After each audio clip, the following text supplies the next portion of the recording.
चला तर आज मस्त असं दही भेंडी बनवूया। त्याच्यासाठी मी पावशेर भेंडी घेतली, वाटीमध्ये कस्तुरी मेथी आणि दही घेतले। दही फेटून घ्यायचं, त्याच्यानंतर बारीक कांदा चिरून घेतला। फेटलेल्या दह्यामध्ये हळद, धनिया पावडर, जिरा पावडर, लाल तिखट, हळद घातलं। परत एकदा दही फेटून घेतलं।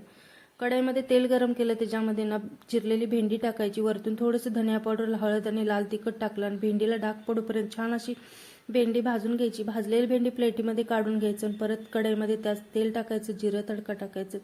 बारीक चिरलेला कांदा थोडासा लालसर करून परतून घ्यायचा। त्याच्यानंतर त्याच्यामध्ये टॅमॅटो आणि कोथिंबीर टाकायचं। टॅमॅटो गळूपर्यंत छान भाजून घ्यायचं।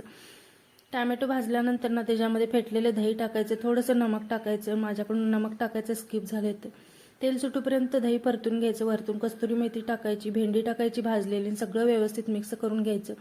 थोडंसं पाणी टाकायचं ग्रेव्ही होण्यासाठी आणि एकदम छान अशी ग्रेव्ही तयार होते। तर 2-3 मिनिटं शिजवून घ्यायचं। वरतून कोथिंबीर टाकायची, तर चवीला छान लागते। तर कशी वाटली रेसिपी? आवडली असेल तर चॅनलला लाईक, शेअर आणि सबस्क्राईब करायला विसरू नका।